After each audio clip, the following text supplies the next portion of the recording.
Mesdames et messieurs, bonsoir. Merci d'avoir choisi le réseau DTL pour vous informer tout de suite le journal. Moustapha Koudi à la présentation, Abdoulaye Sambala, cabine technique. La coalition Yewwi Askan Wi a déposé ce lundi auprès du préfet une demande d'occupation du domaine public pour les besoins d'une manifestation, l'objectif étant de sensibiliser leurs militants et sympathisants sur la situation politique du pays. La manifestation se tiendra ce vendredi 3 juin de 15h à 19h à la place de la Nation. Et puis après d'âpres négociations qui n'ont pas permis de trouver un terrain d'entente entre les syndicats d'enseignants et l'État du Sénégal,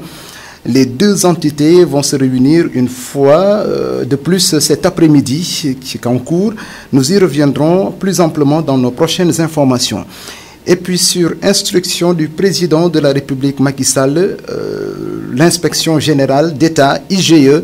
va fouiller l'hôpital Mame Abdou Aziz Sy de Tivaoune. Cela fait suite à l'incident qui a coûté la vie à 11 bébés.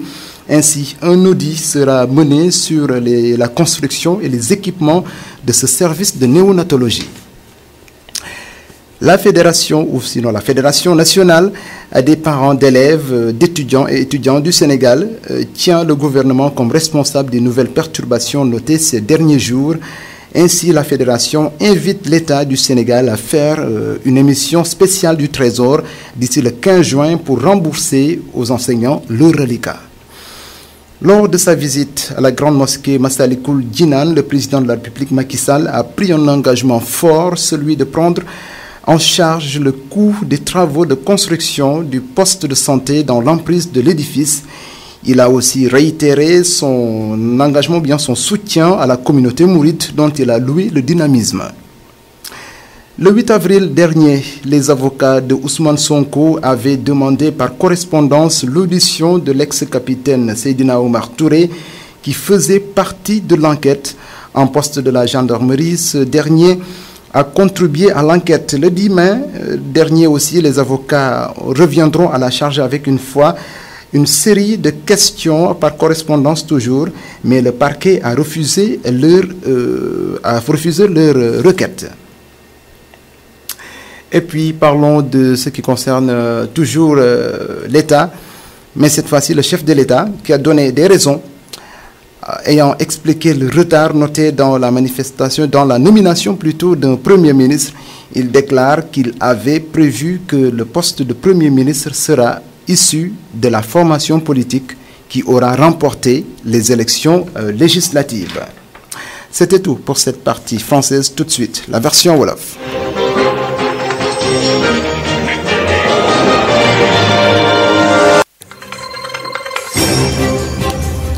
jërë ngeen jëf mbokk yi ñand ak yéen xibaar yi nongali Moustapha Koli ci kàddu gi. ñu desante Abdoulaye Samb ci wàllu technique bi ñu yaatal ko ci réseau DTL njëkkee ko coalition Yewwi Askan Wi ñoom nag daal di nañu jox ab bataaxal kii di préfet Ndakaaru ngir rek amal li nga xam ne moo di ab manifester jëmale ko nag ci li nga xam ne nag moo di gën a soññi seen i jegeñaale ak ñi nga xam ne nag ñoo di seen soppe ak ñi nga xam ne nag gëm nañu seen vision ngir rek ñu waxtaan ak ñoom ci wàllu politique fi mu toll ci jamono ji ci Sénégal mu doon nag manifester boo xam ne danañ ko amal ajuma ji ñu dëgmal ñetti fan ci weeru juin ci bu ñetti waxtu jotee ci ngoon ba juróom-ñaari waxtu ci ngoon maanaam 15h ba 19h fa ñu koy amale nag moo di place de la Nation ca diwaanu Colobane. mbirum enseignement bi nag doon na nag loo xam ne lu doy waar la jamono ji ndax jàngalekat yu bari ñu ngi waaj dugg ci grève ñeneen ñi ñoo nga ca li ko waral moo di dañoo wax ni état du Sénégal deful la nga xam ne moom la diggee woon jamono ji nag am nañu ay négociations yoo xam ne ñu ngi koy amal rawatina tey jii danañ ci ñëw ci sunu ñeneen jotaay xibaar ba xam lan moo rus ci ndaje boobule diggante état bi ak enseignants yi. mu doon nag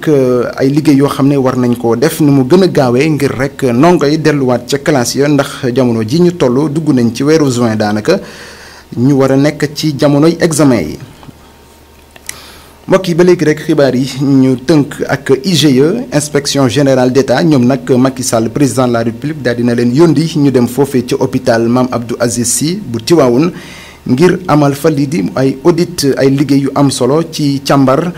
ana lan moo tax dëgg-dëgg incendie bi am maanaam lakk gi ba am fukk ak benn liir yoo xam ne dañ cee faatu ak itam construction bi maanaam tabax bi ci yan anam la toll waaye itam équipement bi maanaam jumtukaay yi nga xam ne moom la ñu amaloon foofee ca néonatologie bi muy xale yi buñ juddoo fu ñu leen di dugal ngir saytu leen mu doon nag liggéey bu am solo boo xam ne IGE nar na ko amal ay enquête loolee lépp bëgg rek xam dëgg-dëgg lan moo fa xewoon président Macky Sall nag daal di yónni IGE pour ñu dem xool foofee ca hôpital ba dëgg-dëgg lan moo fa xewoon. ñu wax itam ci li nga xam ne nag moo ñeel wàllu njàng mi ak jàngale bi ba léegi rek fédération parents d'élèves ak étudiants yi maanaam waajuru ndongo yi nga xam ne nag ñoo nekk ci njàng mu kawe gi ak mu diggu dóomu bi ñoom nag daal dinañu taxaw temm ngir rek jàppali enseignants yi joxoñ nañ baaramu tuuma gouvernement bi daal dinañ leen wax sax ni ñu góorgóorlu def li nga xam ne moo di ab émission spéciale du trésor maanaam fexe ba jël xaalis ay koppar fay enseignants yi jàngalekat yi liñ leen war a fay ci seen i reliquat fii ak fukki fan ak juróom ci weeru juin nu mu gën a gaawee rek mu gën a baax ñoom parents d'élèves bi loolu la ñu sàkku ci gouvernement bi. ñu wax itam guy Masalikul grande mosquée Masalikul Jinaan foofee ci diwaanu Ndakaaru xam nga ni fan yi sëñ Mountakha Mbacké xalif général des Mourides demoon na fa amal fa ab gan président de la République moom itam demoon na fa démb ñu ngi wax ni sax ca gan ga mu amaloon foofee moom président daal dina xamle ni dana fa tabax ab poste de santé ca wetu jumaa ji ndax dafa gis ni jumaa ju toll nii nga xam ni moo di Masalikul Jinaan dayo bi mu am faw mu am fa poste de santé ngir ñu mën di faj ñi nga xam ne ñoo fay ñëw te ji am jafe-jafe ci wàllu wér-gu-yaram moom président de la République nee na xaalis bi ko war a tabax nee na ci poosam lay jóge nee na laaju ci kenn dërëm waaye itam daal dina gën a waxtaan ak ñi nga xam ne ñoo di ay jegeñaalem ak ñenn ci ñi nga xam ne nag ñooy liggéey foofee ca jumaa ja wala nekk fa responsable ku ci mel ni représentant xalif général des Mourides di Serigne Mbakiou Faye moom président de la République itam daal dina wax itam mu ngi jàppale ba léegi communauté Mouride rawatina seen dynamisme maanaam seen yëngu ak seen engagement ci wàllu liggéey yi. ñu wax ci li nga xam ne moo ñeel avocat Sonko yi Ousmane Sonko ay avocat am nag ci juróom-ñetti fan ci weeru avril daal di woon nañu joxe ab benn correspondance maanaam bataaxal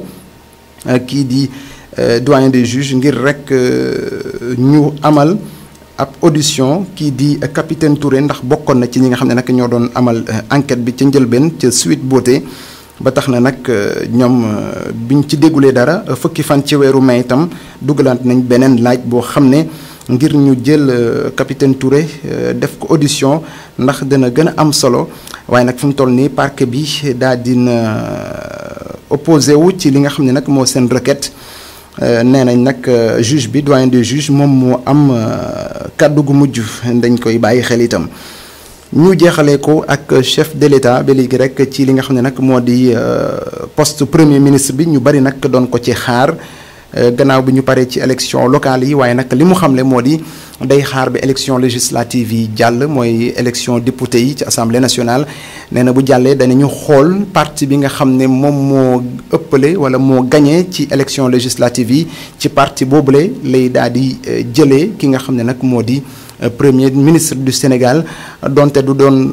premier ministre boo xam ne dañ koy tànn nu mu ko neexee la koy defee déedéet waaye nag kooku day fekk tam mu doon nit koo xam ne jàng na am na compétence yi mu jox ko mbokk yi lii moo nekkoon xibaar yi ci tënk Ndongali Moustapha Koli nekkoon ci kaddu gi di leen jaajëfal bu baax a baax te di leen dig daje ci sunu yeneen jotaay jërë ngeen jëf.